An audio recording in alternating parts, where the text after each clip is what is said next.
This wasn't diplomacy. This was pressure, carefully engineered and wrapped in the language of peace. At the exact moment when escalation felt inevitable, when missiles were already aligned with their targets, when retaliation was no longer a question of if, but when the desert sovereign Iran chose not to strike, it chose something far more unsettling. It made an offer, 4 demands, calm on the surface, measured in tone, almost reasonable, if you only looked at the words. But beneath that surface, every line was calculated, every condition precisely placed, every outcome already mapped, because this was never meant to be accepted. It was designed to force a choice, where every path leads to loss. Accept it, and the system bends in ways it may never recover from. Reject it, and the pressure escalates until conflict becomes unavoidable. There was no middle ground, no safe exit, no neutral response, only exposure, because this wasn't about ending a war. It was about revealing something far more dangerous. Who actually holds control when the system is pushed to its limit, and what happens when that control starts to slip? This is not a war between countries. This is a war between systems, and every system has its architects, its defenders, and those waiting for it to crack. At the center stands the desert sovereign Iran, no longer a state reacting to pressure, but one that has learned how to shape it, redirect it, and weaponize it. What began as survival turned into resistance, and resistance has now evolved into strategic control over tension itself. While opposing it is the global titan, United States, not just a military force, but the as invisible structure holding the global order together. Its real power isn't just missiles or fleets. Its presence, alliances, influence, and the belief that it is always in control. A system so vast that even small cracks can echo worldwide. At the front line is the Iron Veil's Israel, fast, precise, and always alert.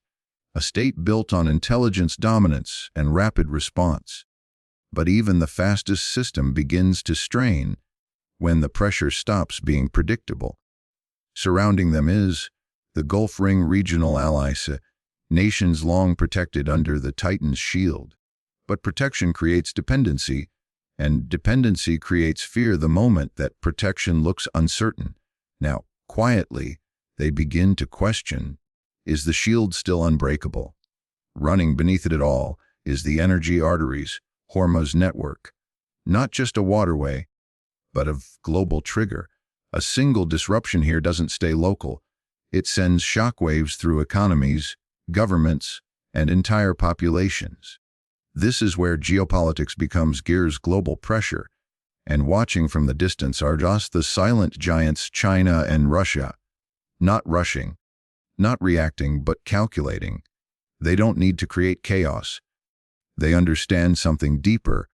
But there's when a system destabilizes, the one who moves last often gains the most. The first condition didn't arrive like a negotiation. It landed like a system shock. Remove every U.S. military base from the Middle East. No gradual drawdown, no strategic repositioning. Erase them completely. Because to the outside world, these bases look like infrastructure, defensive positions, logistical centers, security anchors.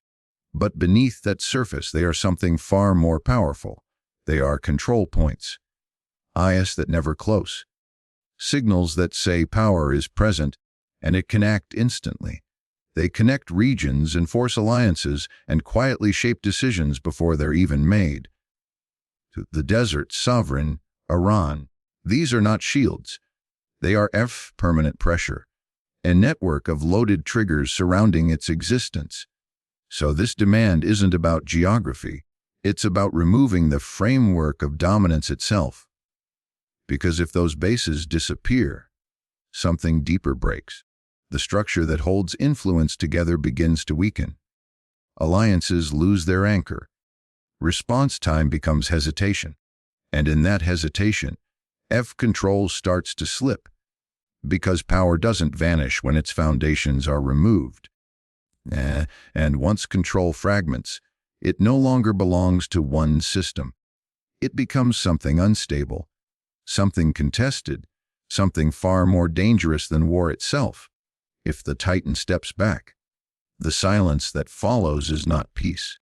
It's the beginning of a vacuum, and vacuums in geopolitics are never empty. They pull everything inward. At first, nothing dramatic happens. No explosions, no headlines, just a shift. Allies begin to feel it first, a subtle loss of certainty. The guarantees that once felt absolute now feel conditional. Confidence weakens. Trust starts to fracture. And when trust breaks, systems don't collapse loudly. They decay quietly. The iron veils. Israel sharpens its posture, moving faster, striking sooner. Because hesitation is no longer safe. This Gulf ring begins to recalculate, not publicly, but internally, adjusting loyalties, diversifying dependencies, preparing for a world where protection is no longer guaranteed. And then the silent giants move, not with armies, not with confrontation, but with something far more effective: influence. Trade routes, energy deals, long-term leverage. They don't replace the system. They reshape it from within. Because power doesn't need to arrive loudly to take control. Sometimes, it simply fills the space that was left behind.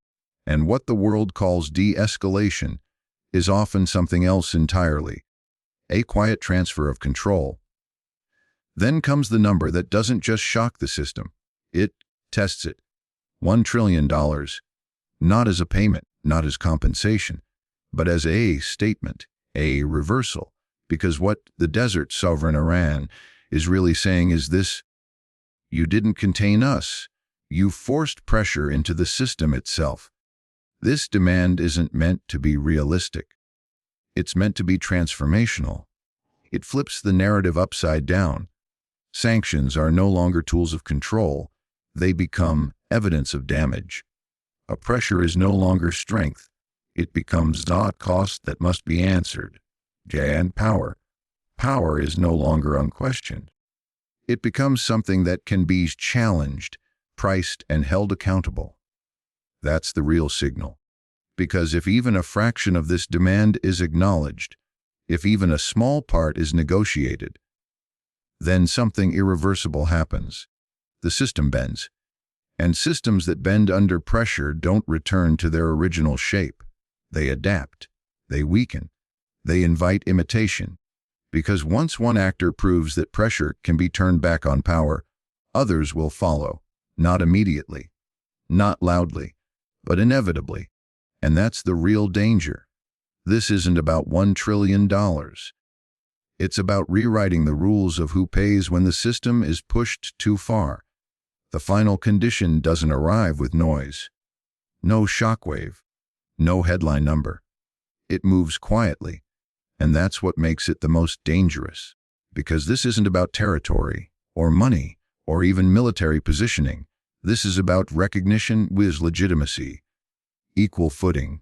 Not isolation. Not containment. Acceptance. At first glance, it feels symbolic. But in geopolitics, symbols reshape reality. Because the moment the desert sovereign, Iran, is treated as an equal player, the entire structure around it begins to shift.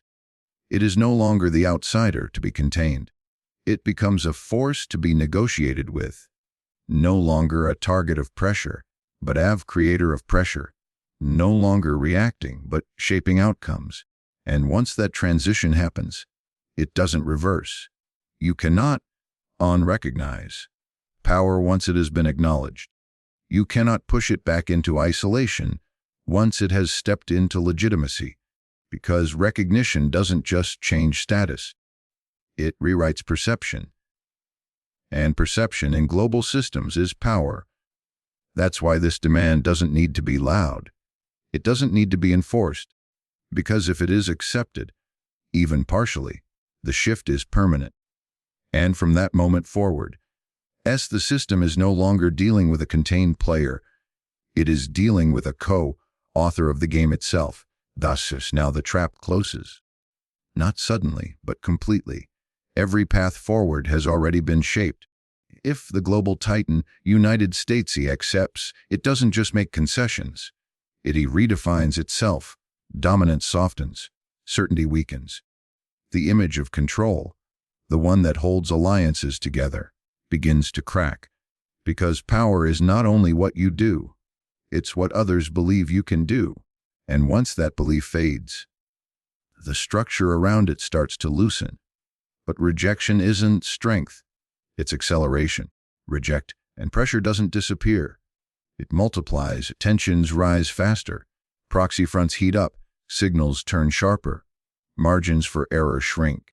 And slowly, the system moves closer to something it's still trying to avoid.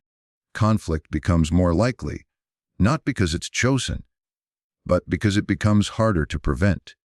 At this point, strategy no longer exists in its clean form. There is no optimal move, no winning play, only containment, only delay, only damage control, because the real decision is no longer about victory. It becomes something much more uncomfortable. Which loss can be absorbed, and which one breaks the system.